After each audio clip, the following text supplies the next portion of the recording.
Shalom, first and foremost, I'd like to give all praise to Yahawah, Ba'ashem, Yahushai, Ba'ashem Rukakadash, double honors to the elders and apostles of Great Millstone who are teaching this truth and sincerity, and a shout out to Yakim that's out there on four quarters of the earth proclaiming this truth. Bracha the Yahawah, Bracha the Yahushai, Ba'ashem Rukakadash, Bracha Tam.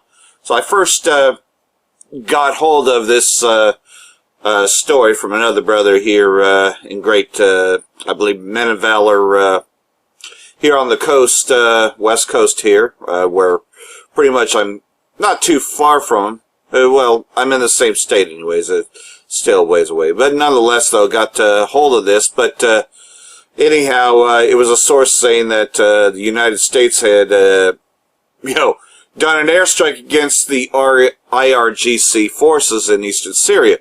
Well, the Syrian Arab Army, the military, is saying that that didn't happen, as well as a few other reports that are false.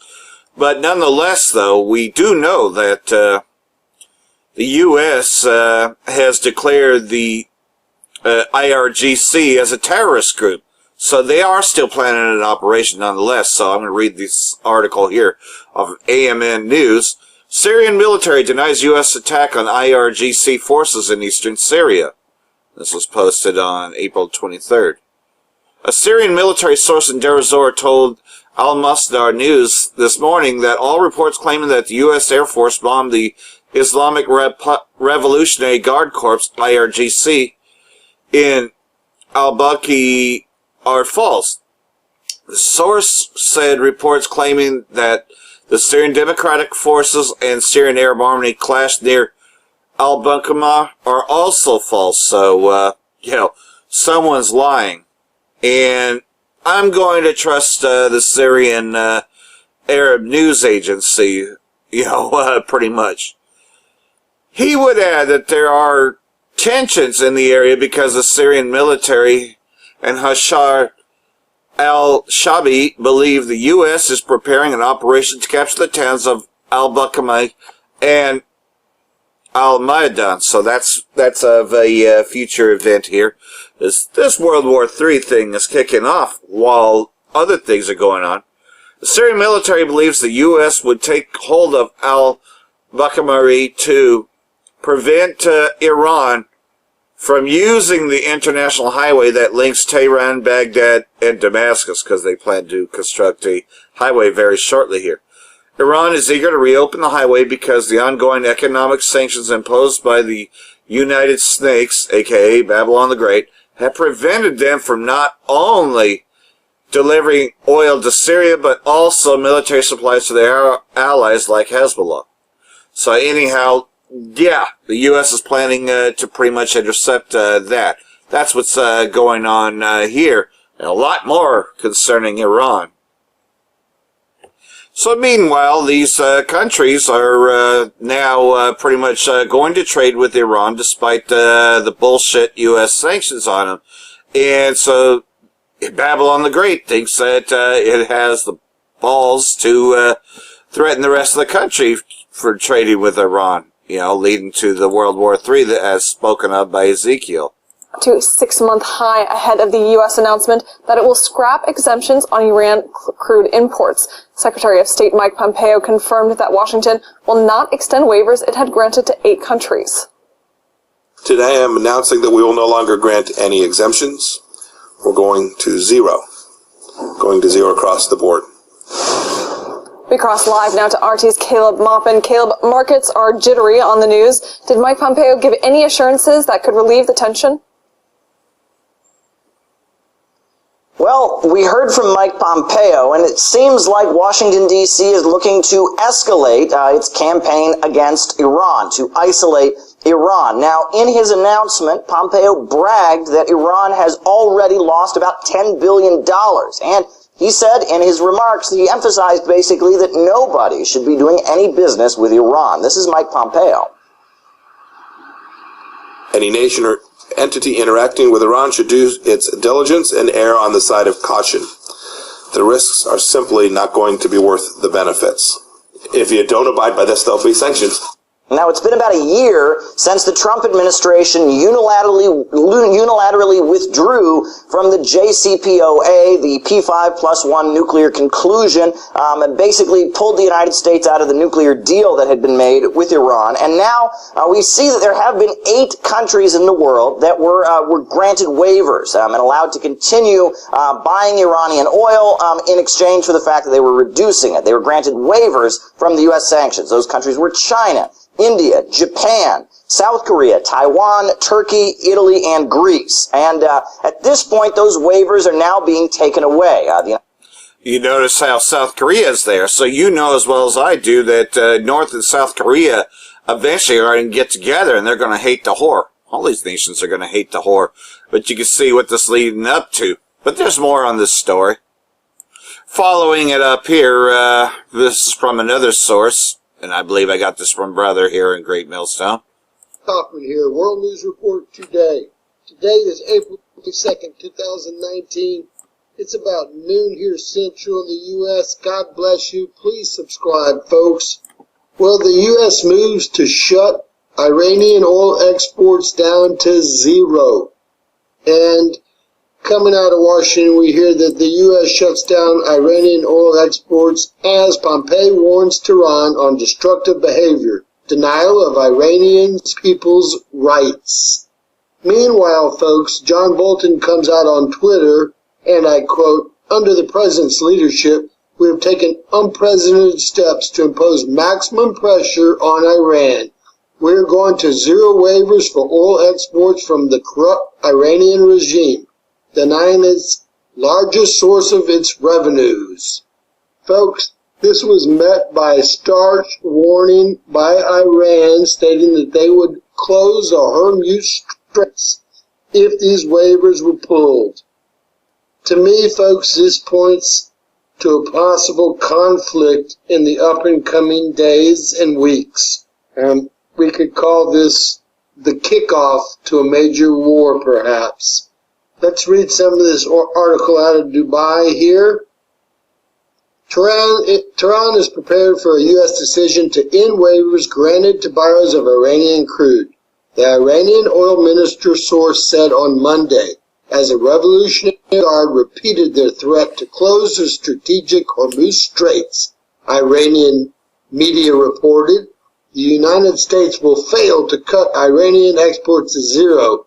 The semi-official Tasman news agency on Monday quoted an unnamed Iranian oil ministry source as saying, "The U.S. President Donald Trump has decided not to reissue waivers in May, allowing importers to buy Iranian oil without facing U.S. sanctions," the White House said in a statement on Monday.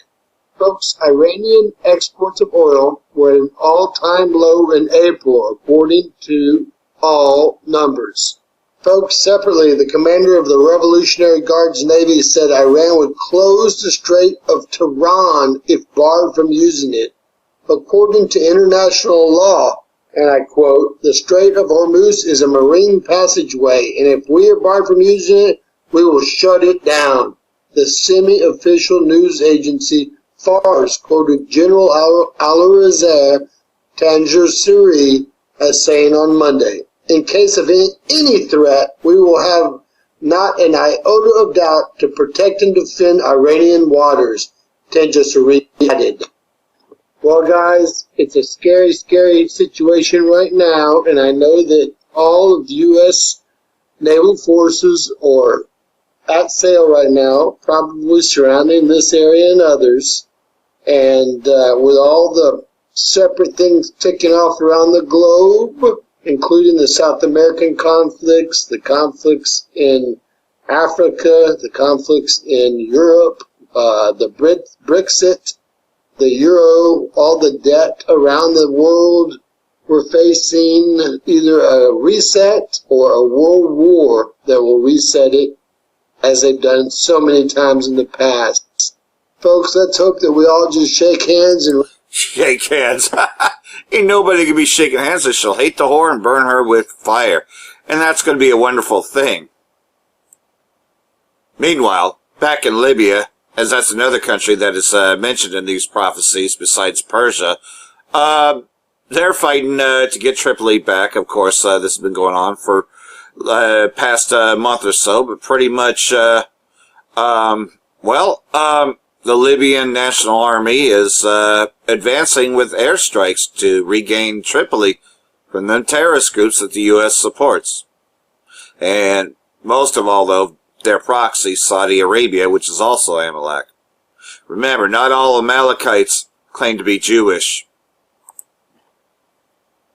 Over the past few days, the Libyan National Army (LNA) has continued its attempts. Slovak, I'm just going to try to get this up here. Which is controlled by the Government of National Accord (GNA). They wind that back a little bit employing because I couldn't recently hear deployed it. reinforcements. Over the past few days, the Libyan National Army (LNA) has continued its attempts to lay siege on the city of Tripoli, which is controlled by the Government of National Accord (GNA). Employing the recently deployed reinforcements, the LNA made several small advances in the area of Ain Zara and repelled a large GNA counterattack in the Kaheli area. Fierce clashes have been ongoing in Tripoli International Airport and its vicinity. Pro-GNA forces are exploiting the controls over the town of Al-Sawani to pressure LNA positions in the nearby area. Both sides continued using their existing air force to carry out strikes against each other. At the same time, both the LNA and GNA accuse each other of causing civilian casualties with airstrikes. Since April 18th, reports have been circulating that some foreign power is supporting the LNA advance on Tripoli with drone strikes. Initial reports suggested that the strikes were delivered by the French Air Force, but later the version shifted to the suggestion that the strikes were carried out by the UAE. According to satellite images, the UAE has been maintaining a military presence in the El Khadim airbase south of the district of Mars in western Libya. Libyan A satellite army then. image, which appeared in 2016, showed that at that moment the UAE had 6 IOMX AT-802I BPA light detector and reconnaissance warplanes, 2 Chinese-made Kaik Wing-Lun UCAVs, and 2 Sikorsky UH-60 Black Hawk helicopters deployed in the area. So, actually, there's a whole bunch of countries already fighting in Libya, so Libya's named in the prophecy. So, while the whore is telling all these countries that they can't trade with Persia, right? Well, they're doing the same thing in South America, you know, don't support Maduro, you know. But pretty much they got fucking their asses handed to them and pretty much blocked from entering into Venezuela. So, let's hear the whore try to threaten the countries not to support. I think they're threatening Cuba. States over possible sanctions on EU investments in Cuba. It's after US National Security Advisor John Bolton announced punitive measures on that Caribbean island. Today we are also announcing 5 additions to the Cuba restricted list, which prohibits direct financial transactions with entities tied to Cuba's military, intelligence, and security services and personnel. We are also announcing that the Department of the Treasury will implement further regulatory changes to restrict non-family travel to Cuba. So, other implications, foreign companies can now also be sued for operating in Cuba after Washington lifted a ban on lawsuits. But, catch to this as well, it's a decision that could also have a major impact on the EU being Havana's biggest trading partner, all at a time when transatlantic relations are already stretched. This US step is intended to pressure Cuba into giving up support for Venezuela's President Nicolas Maduro. Here's what some people in Havana had to say about it. It's crazy. They want to govern in all parts of the world. They can rule in their country. I live here in Cuba. I'm Cuban. Trump, in my opinion, what he did is criminal, because he knows how much effort we make, how hard it is. We won't let them take anything away.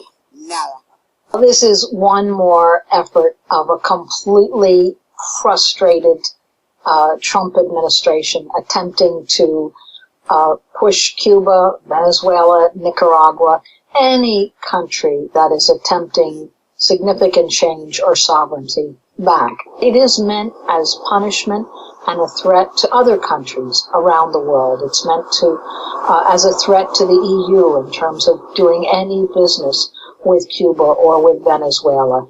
Is it going to change anything in Cuba? No. Anything in Venezuela? No. Is it illegal? Yes, completely a violation of international law on every level. And that's just it. The whore just can't stay out of everybody's business. So, as we know that we're starting to head into Jacob's Trouble, because that's the only thing that can be around the corner, as we're starting to see whorehouses judged. We're seeing that World War III is ineffable. I mean, there's no doubt that it's ineffable now. So, of course, the beginning of this is the famine of the word. Well, Julian Assange is made as a spectacle here, so here's more on the Julian Assange arrest, which was meant for both, to show that they're put. And not long after that, I got my strikes. I hear Apostle Ramla also got a strike. So we're getting copyright strikes, even though we're not even using copyrighted material.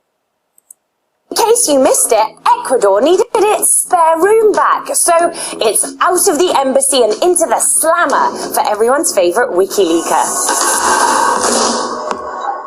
Ecuador's embassy is looking for a decent painter-decorator in the London area after Julian Assange was carried out like a bearded battering ram. The whistleblower inflames the passions. Sometimes it's love, sometimes it's hate. You do not hear many people saying stuff like, Assange, I'll take him, I'll leave him.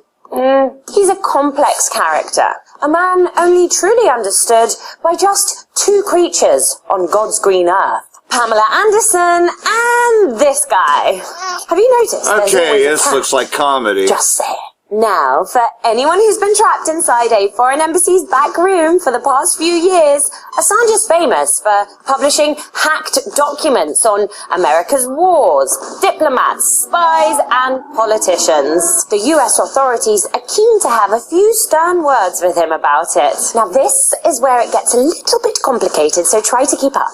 Assange first sought asylum because the UK was considering extraditing him to Sweden, where he had been accused of sexual assault. The WikiLeaker claimed the allegations were actually part of a plot to extradite him from Sweden to the US and whatever grim fate awaits him there. Did you follow that?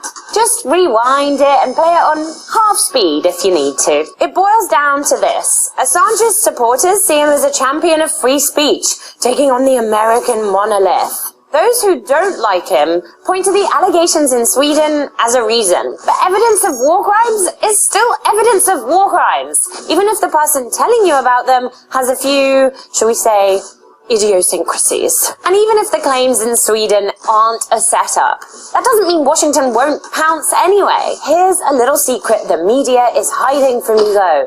Life is complicated. And Tom Hanks isn't always the hero. So you just decide whether it's in the public's interest to see what the world's superpower is up to behind closed doors. Let Pammy deal with the rest. Well, I didn't know it was going to be a comedy section, but you know what? This is comical because of the fact that, you pretty much know, though, that America's a joke to begin with. It's in no shape to be dictating to the rest of the world who it can and can't support and who people can trade with. The whore is just all outs. Why? Because it's losing its resources. It's losing control. And that's a good thing. Okay, so anyhow, I guess this is a comedian segment. I guess similar to The Resident, but this is on the regular RT channel. But another little thing on Libya, because you know as well as I do that the U.S. invaded and overthrew the leader Muammar Gaddafi back in 2011 during the supposed Arab Spring, which we know that that's Amalek's way of claiming to be, well, Islam is a religion anyways, but pretty much that's Amalek's way of saying that they're Ishmaelites as well, aka Arab mixed race. Nonetheless, though, the Arab Spring was Saudi Arabia and the Muslim Brotherhood taking over countries, which had also sought the fall of Egypt. Anyhow, here's more about Libya and what's led to where everything's at now. Stooges, competing colonialists, a powerless UN, and billions of barrels of the black stuff. In case you missed it, the looming civil war in Libya has it all. Personally, I thought that NATO had bombed freedom and prosperity into Libya back in 2011, creating a glorious land of armed militias, ISIS, and slave traders. Turns out I was wrong, and the poor, oil-rich nation is looking at the business end of another revolution. You get rid of this guy, and before you know it, this one shows up. But just look at them. They're like little despotic bookends. Blowing in from the east is warlord General Khalifa Haftar and his self-proclaimed Libyan National Army. Apparently he fought for Colonel Muammar Gaddafi, then turned against him before going into exile in the US for 20 years in Langley, Virginia, where the CIA is based. How is that significant? Seriously, I am trying to record something here. Also, Haftar's launched a military offensive and pledged to take control of the whole country. He's offered the reassuring promise that security comes first and politics second. Haftar wants to defeat the government of National Accord, which isn't really a government or national or an accord with anything, but it's got one thing on its side: the recognition of the UN. The solution seems easy enough. International condemnation, NATO attack Haftar's forces, everything gets better, it works every time. The plan has everyone's best oil interests at heart. So, while the UN officially recognizes the Tripoli government, the French, Egypt, and the Saudis have been funding and backing General Haftar, who also got a personalized guided tour of a Russian aircraft carrier back in 2017. Italy is backing the other side, and the US just pulled out all of its soldiers from Libya. Oh. Quite a geopolitical pickle. Currently, all the sides are doing the only thing they can do when they can't do anything, calling for calm, restraint, and dialogue. My advice to anyone who lives in a corrupt, sandy country with a serious amount of oil is to leave. Don't go to Europe, though. They'll just throw you back in the sea. Yeah, kind of like what they done with the Syrian refugees. Look at how exploited they were, you know, because Whore and the EU were bombing the shit out of Syria, and then they were just made fools out of. Nonetheless, though, their efforts to overthrow Bashar al-Assad had failed. Well, while they are dictating who you can and can't trade with, and everybody pretty much is hating the Whore and, you know, pretty much reclaiming infrastructure that the U.S. has seized, and the U.S. can only threaten sanctions now, just shows you how weak the Whore is getting. Well, in the meantime, the Most High has been judging these whorehouses that people call church, you know, and this started out as a civil war. Let's take a look at this place here, because it's the big one, Sri Lanka, and this was a bombing attack that killed a bunch of fucking idol worshippers, because that's what it is. So yeah, let's take a look at this. I'm going to raise the volume bar a little bit here if I can. There it is. Alright, and this is, they've been in a civil war for a long time. Well, you can best believe that this is what's led to more than anything else. So they were in a state civil war for 26 years. The violence against religion is common there. Well, religion is hate, religion is fear, religion's a whore. The conflict took 100,000 lives. Hindu Tamil Tigers fought for independence with Buddhist state troops.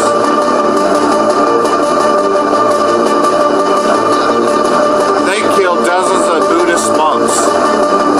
But the main reason was nationalism. The war ended in 2009, 10 years ago, when the head of Tamil Tigers was killed. So, has a history of war there. But let's face it, the Most High is bringing the judgment against these whorehouses. New evidence suggests that the bomber was already there 3 weeks before, so this is a well-planned event, at least by the bomber here.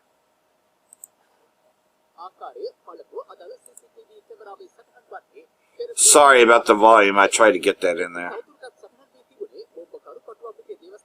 See if I can get it up. දේවස්ථානයේ පසු කරමින් ගමන් කරන අයුරුයි. Well, the volume's not that big a deal, but you can obviously see, though, that he's headed into that church. And this is 3 weeks before the event took place.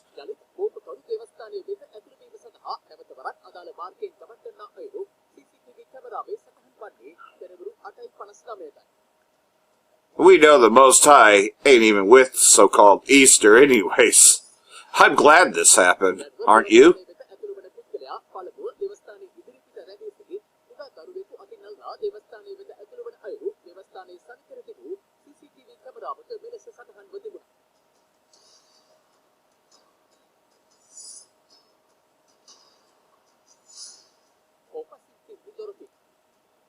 So all this time, he was just around, Wasn't a suspect until the event took place. So there he is by that whorehouse. Because that's what these places are.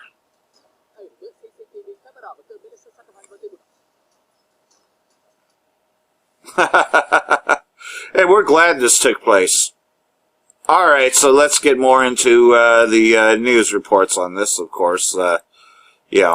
Last but not least, get to the news report. Officials have stated that the Easter Sunday bomb attacks were carried out with the help of an international network. A government spokesperson has said without outside help, these attacks would not have been That would successful. explain why the video surfaced. A series of 8 explosions it was government has now reached 290, with up to 500 others injured. Churches and hotels across the island were targeted.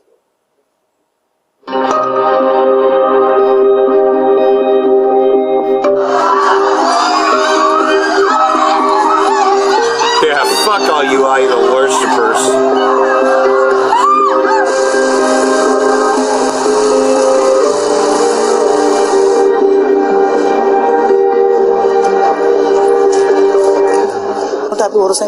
We heard a loud bang and we fainted. That's all I remember. We heard a loud explosion and everything collapsed. We managed to protect the children, but when I came here, I found out that my son-in-law and my son had died. Fuck all you Christians. Most High is the one that's casting down this place, man. He's about to make his return. Heartfelt solidarity with Oh no, the dope smokes Pope. while it was a prayer. Or rather, the Pope smokes dope. Of such cruel violence. Yeah, the egghead. The Easter egg, motherfucker. See, they even, South Park even did an episode where it showed the Pope as Peter Rabbit. Muslim and Christian minorities. The country's defence minister has said the culprits were religious extremists, while the country's prime minister has promised that the people behind the attack will face a stern response. It was a mark of commemoration with the hundreds that were killed, the likes of the Eiffel Tower. So, it's the Most High is putting you fucking Edomites and all you others out there that have been making a mockery. He will not be mocked. And that's what I want to look into as well, because there's a few years ago, because I made mention of this when I was on the streets yesterday, so I'm going to rehash an old video. This was taken at the House of Representatives, and I believe it's on the same day that Obamacare had passed.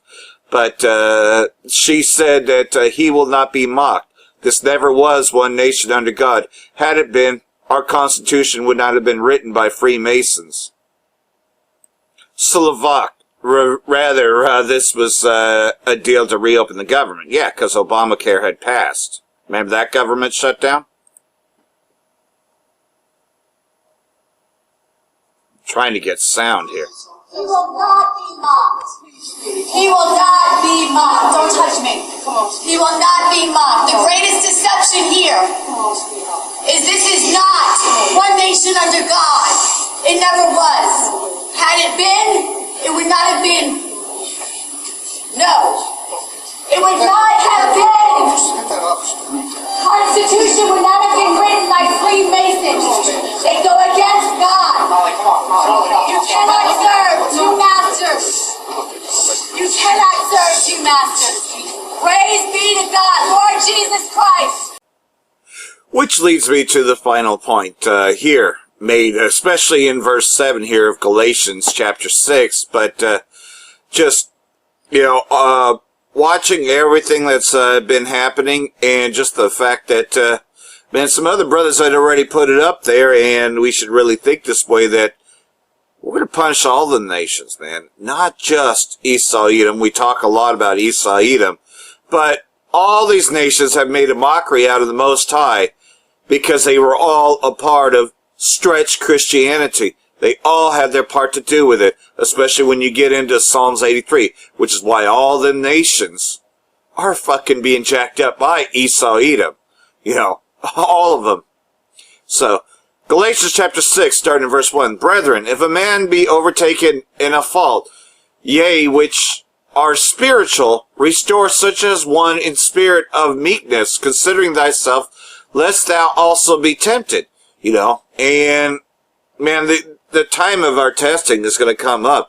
But most of all, those who have been in this truth a lot longer, though, when temptations like to celebrate these bullshit gatherings, we already know that this has nothing to do with the Bible, but, for the younger ones, this is a part of temptation, because of course you're going to be getting the guilt trip, oh, don't you love me? You don't want to spend time with me, all the bullshit just because you don't want to celebrate in this wickedness.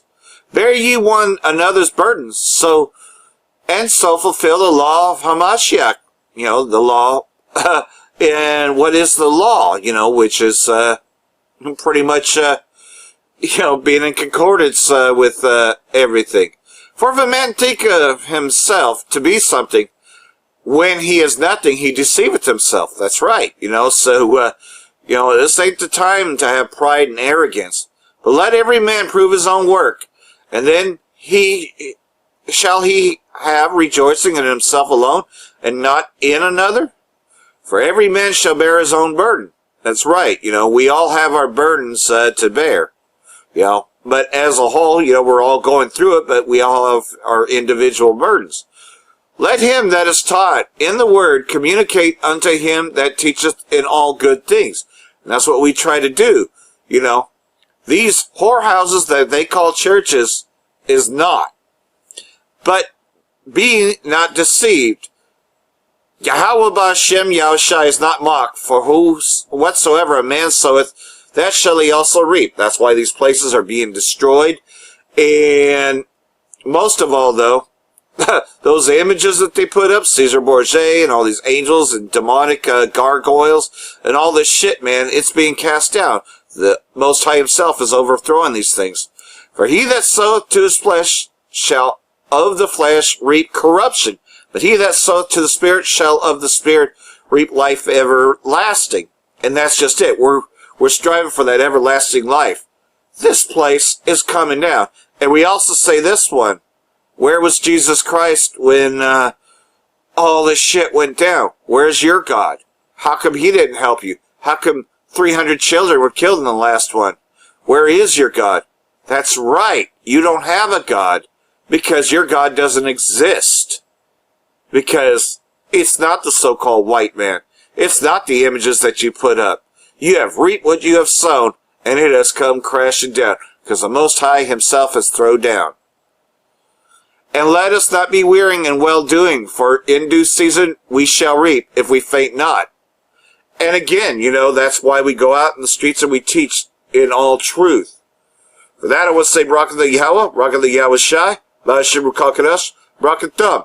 All these nations are catching hell because of one thing. The Most High is throwing it all down. All these places of idol worship are being destroyed. And this is a good thing. So that means Jacob's trouble is right around the corner.